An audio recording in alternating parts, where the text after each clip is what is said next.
impressions déjà à mi-parcours de ce grand rassemblement?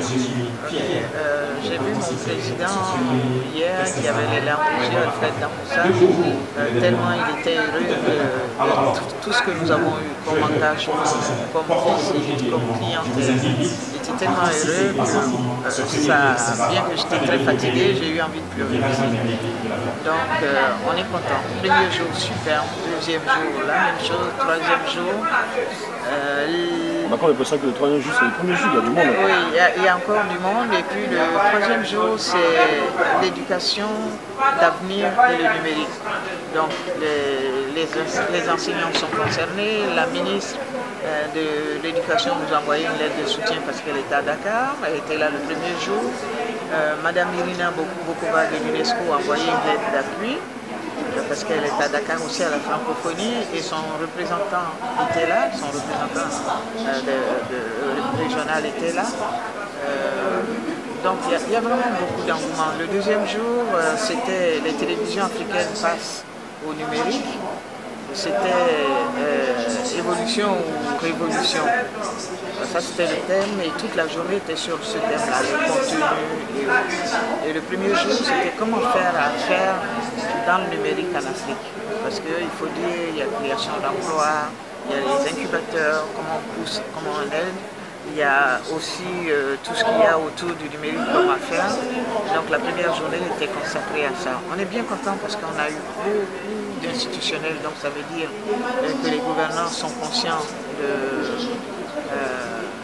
l'effet du numérique, surtout les gouvernants ivoiriens. J'allais dire aussi, on est très heureux de l'appui du ministre Bruno Koné, qui depuis le début est de l'avènement. Et puis on a eu aussi la ministre de la communication qui était là, parce qu'on parlait de passage au numérique, et qui nous a aidés aussi depuis le début. Et puis on a eu du côté africain les incubateurs du Ghana, du Sénégal, du Burkina, du Niger et du Togo.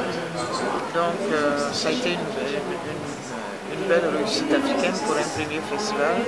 Puis vous avez vu là, lors des décorations, il y avait des Canadiens, des Français. Il y a du monde. Et ça, c'était une très belle chose. On est vraiment heureux. Il y a même le service québécois de la communication et de la culture qui est là, qui a animé une conférence. Oui, M. Makakoto, c'est le seul ministre noir que le Québec a eu qui se soit occupé de culture et de communication. Ce qui ne confie pas la culture à n'importe quoi. C'est la première fois qu'on confie la culture à quelqu'un qui n'est pas originaire de chez eux. C'est vrai que nous, on l'a eu sur notre plateau, mais déjà, comment s'est passé son intérêt tout de suite, il a cru en vous et est venu jusqu'à Côte d'Ivoire pour pouvoir voir se réaliser ce rêve-là. Il faut dire qu'en Afrique, à Montréal, j'ai la Maison de l'Afrique. Et la Maison de l'Afrique fait la promotion des Africains en Amérique du Nord, Canada, États-Unis, Mexique. Et que pour nous, M. Makakoto est une réussite pour l'Afrique. Parce que d'ailleurs, le slogan de Maison de l'Afrique, c'est le meilleur de l'Afrique en partage. Et un des meilleurs de l'Afrique en partage, c'est l'humain. Et cet humain-là, un des meilleurs, c'est Makakoto. Et donc, moi, j'essaie de regarder au niveau diaspora, quels sont les meilleurs, de les ramener vers l'Afrique aussi, pour qu'ils apprennent ce meilleur-là à leurs petits frères, à leurs enfants ici. Donc c'est à ce titre que alors, on vous entend d'abord à travers le projet, c'est un projet africain, et on vous entend encore, vous avez créé une structure qui fait la promotion des Africains, et vous, c'est essentiel pour vous de faire beaucoup plus la promotion des Africains, et cela répond à quoi exactement? Je ne sais pas, je peux dire peut-être mon petit côté humaniste, parce que pour moi, seul l'humain est important. Et puis, je ne sais pas qui a dit, si c'est Dieu ou si c'est des humains, donne à ta communauté ce que tu as de meilleur, ce que je sais faire. Je ne garde pas pour moi, parce que ça n'aurait pas de sens. J'essaie de partager avec les autres. Et je ne parle pas d'argent, je parle de connaissances. Et donc, ce que je peux faire, c'est d'abord faire partager aux autres Africains ce que j'ai appris, ce que je vois partout, ramener ça en Afrique et puis apprendre aussi, parce que c'est pas seulement l'Afrique qui apprend des autres, hein. Nous, on a un meilleur savoir-être que nous pouvons apprendre aux Occidentaux aussi. Donc, chez eux là-bas, on fait beaucoup de conférences de ce que c'est la vie, par exemple la vie générationnelle en Afrique. C'est très beau, les rapports parents-enfants, les rapports grands-parents-enfants. Donc, on essaie d'inculquer ça aux Occidentaux, de leur dire voilà, c'est comme ça qu'on vit en Afrique et c'est comme ça que les vieux ne sont pas délaissés pour compte. Donc je suis des deux côtés, je regarde ce qu'il y a chez l'un, je ramène chez l'autre, puis de ce qu'il y a de beau chez l'autre, je le ramène chez l'autre aussi. Alors pour finir sur le festival, qu'est-ce qu'on peut retenir de l'édition 2014 et qu'est-ce que vous attendez pour l'édition 2015? Rendez-vous 2015, début novembre. Ça, déjà une belle chose. Ce qu'il faut retenir du festival, c'est que ce n'est pas 3 jours, c'est toute l'année. Sauf qu'il y a la maison numérique qui va exister et qui existe dès maintenant dans les bureaux de Mandingo. Dans cet espace-là, il y aura de la formation, il y aura du coaching, il y aura des concours. Tous les 3 mois, vous aurez des concours. Tout le monde peut venir, tout le monde peut participer. Il y aura des hackathons, c'est-à-dire on va regarder les besoins en Afrique. Et puis, pour ces besoins-là, on va faire des petits concours d'applications, d'internet et tout ça qu'on appelle hackathon. En tout cas, l'espace Africa Web Festival va être numérisé tout le long de l'année. Par exemple, nous allons créer une association de mentors pour accompagner les jeunes, pour les coacher, pour en faire de bons entrepreneurs. Nous allons aussi créer les business angels, comme on dit, les anges financiers de la diaspora pour aider les jeunes dans le numérique. Nous allons faire aussi du crowdfunding, je crois.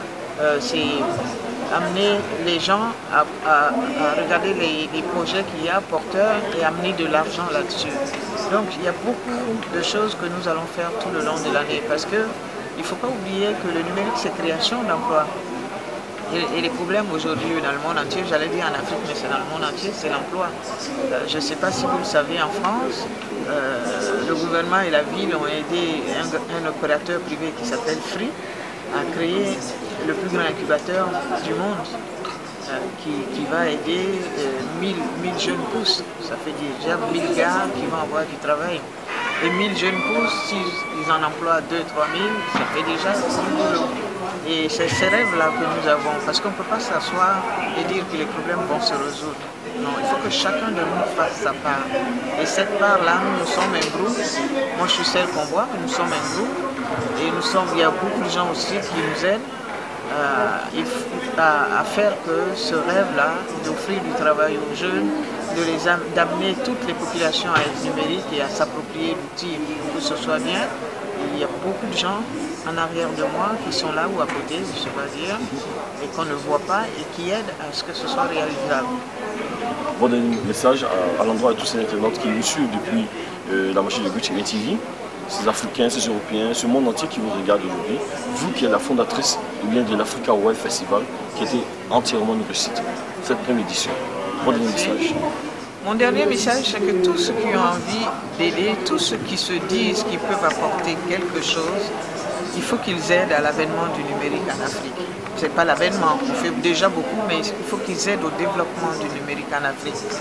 Que nos villages soient connectés, que le villageois n'ait pas besoin d'être transporté en ville pour être soigné, que nos enfants soient interconnectés, que nos jeunes n'aient pas besoin de prendre la mer pour aller vivre en France ou ailleurs et végéter, qu'on puisse nous aider à rester chez nous et à être les meilleurs chez nous, et être les meilleurs partout. C'est ça le rêve.